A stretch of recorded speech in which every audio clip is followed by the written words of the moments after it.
Hi, so I've done a few stories, videos about my time as an activist and some of the, famous people I met, Zakir Naik, Ramadan, and they're up on YouTube. And my thoughts about them, what was the inside of how I felt after I met these guys and what they were really like. Um, one of the I thought I'd do another one. One of the other personalities I met. Now, but before I go into it, let me explain. I've been in the game for about 20 years plus, and you meet so many Muslims in these kind of various.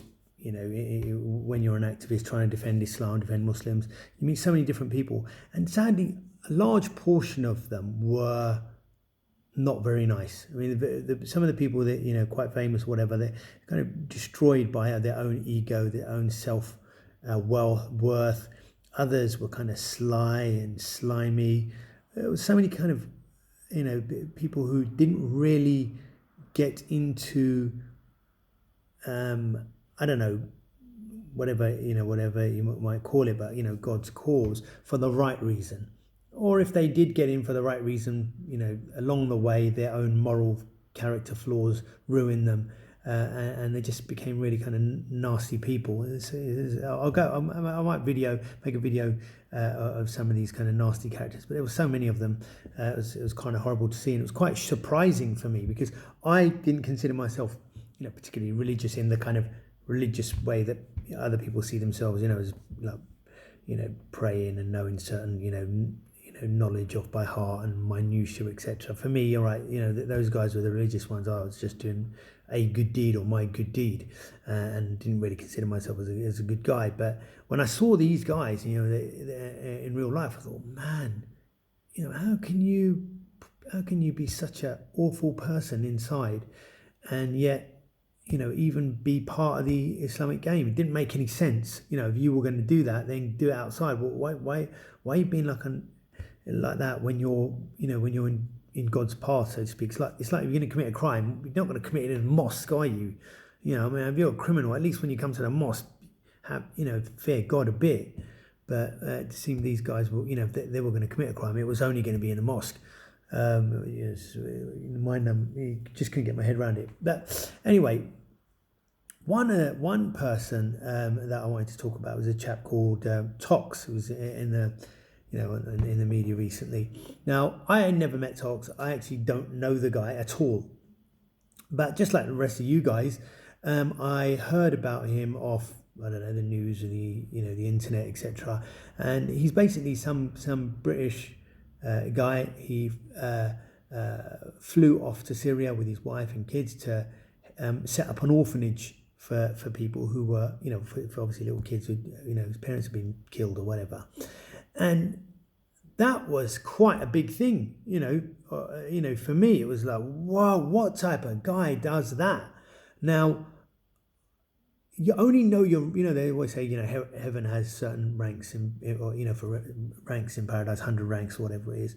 And it's only certain times in your life you kind of hit, you kind of think you think that you really believe, and then you come across something like that and you think, whoa, I would never do that. I just do not have the faith, the iman, the belief, the conviction, whatever it is, a sacrifice for God. And I'm ashamed to say it, and I am actually really ashamed to do something like that. That's a big man, that's a big thing to do. And I got to say, in my heart, I felt a bit embarrassed. I felt a bit ashamed about it. I thought, wow, that guy is so above me.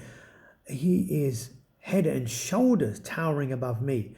But little did I know it was that it was more than I thought. Anyway, I just because I felt so guilty about not doing anything like as great as that, I thought I'd just send some money to his wife. And I knew his kids were there. He's got 4 kids there. And normally when you send money, you send it to the orphanage, right, for the orphan kids. And obviously that's understandable. But what people don't understand is when you're a really good guy, you will actually spend that money on the orphanage. You're not going to spend it on yourself. You're not going to spend it on your kids. You're not going to spend it on your wife. Or not enough really for any comfort yeah, because it's not your money, right? And people forget that when it comes to people who do good deeds, that they give to the cause, but they don't give to you. You know, you can go to hell. You could be living on bread and water. So what, right? And you know, having been in that position, I felt really sad for the guy, and I thought, well, maybe I can just send. It's not a lot. I can send some small donation to his wife and his kids, just to give them a bit of comfort. You know, they're sitting there in an orphanage with nothing as well, right? So anyway, I sent some. I can't remember. I've reached out to the guy somehow. I don't know. It was some time ago anyway, not recently. And anyway, however it happened, we got talking on the phone, and I said to him, "Look, I want to send some money for your missus and for your kids." And now, if I'm sorry, but if I'm in a war zone and I'm looking after little orphans, I'm not going to be nice to you Muslim guys. I would not be going, "Oh, look, please, can you help the orphans? And by the way, my wife and kids are starving," right? I'll be screaming blue murder and saying, "You low down, no good for nothing so-and-sos, why are you not helping out?" Which I think is fair dues, right? You know, have some shame. Anyway, so I say to the guy, I want to say, and you know what he says to me? He says, no, it's all right, bruv. You know, I'm doing all right. And I'd already promised God that I would give it to him. So now I can't really back down. If he's doing all right, you know, he's a good guy, he's going to do something good with the money, but I can't say anything's not in my hands, because I've said to Allah, I'm going to give this money to this guy, his wife and kids, right? And so he's really adamant, like, no, I feel bad and I can't take it, and you know, I'm all right. And I actually thought in my mind, maybe he's doing well. Maybe I don't know, because I don't know how anything about the place, so I don't know anything about him. I don't know what it's like even. You know, I've never even been in a situation like that. So in my mind, I'm thinking he must be doing all right to be turning money down like that. Obviously, you know, there's politeness, but he was quite firm about it. You go, no, really, thanks, right? But he was like, no, you know, I feel ashamed and I feel bad. And he was feeling like really bad about taking money. And honestly, maybe there's a devil whispering, you don't need it, don't give it to him. You know, spend it on something else, right? Enjoy yourself, or give it to your family. Why does his family need it? You know, bad thoughts, because he's so adamant he didn't want the money. But because I'd said to Allah, I'm going to give it, there's no way I'm going to turn this down now. I'm not going to go to God and Day of Judgment and say, I promised I would, but no, I'm not. I just didn't. No way, mate. So I sent him his wife some money. Anyway, a little bit later, he calls me up and he says, look, I feel like I need to tell you what I spent the money for. And to be honest, he didn't need to do that. I felt very uncomfortable that him even bothering to call me. You know, what the hell, dude, I do not want to be taking this call. I am ashamed not being you for a start, and now you're calling me up about this. Are you serious, right? But anyway, he said, well, I spent it on a fridge for my wife, and I bought a solar panel for my wife and kids. Now, I'm listening to the guy on the phone, and I'm thinking, are you serious? You didn't have a fridge.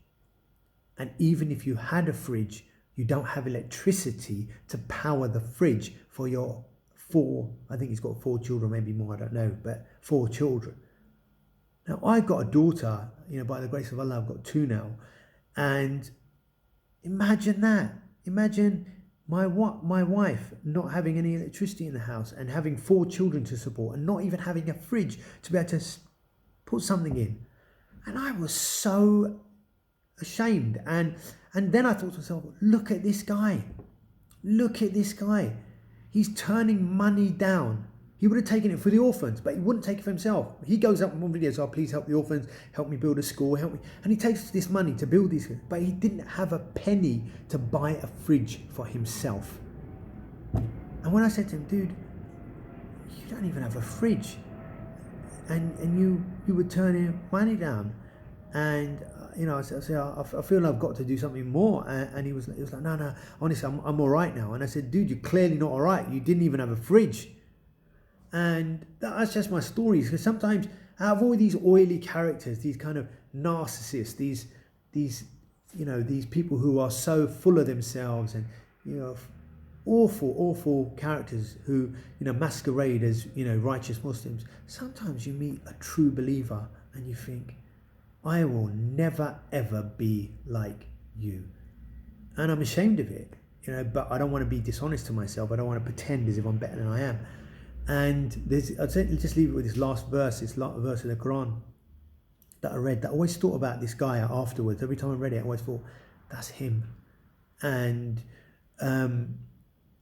it basically talks about the believers on the Day of Judgment, right? And it says, the people on the left, and they're the people of the fire, right? Well, the people of the right, and that talks about them. They said sorry, the people on the left, and it says many from the past, and many from the future, and many people, and there'll be the people of the fire. There'll be lots of them. And it says people on the right, many from the past, and many from the future. There'll be lots of people who go to paradise.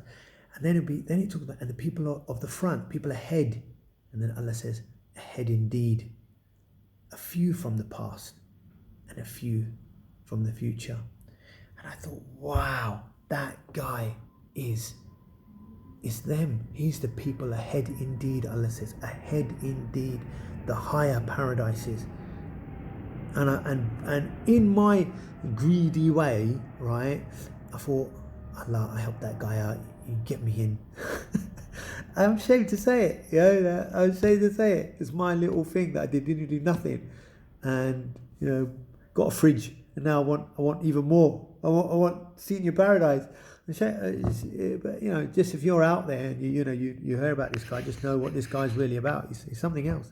He's truly an angel of Allah, and I hope his wife and kids bear through what they're going, because they themselves are angels, are true angels of Allah. If I get to become a shadow of someone like that, I would be very, very, very proud.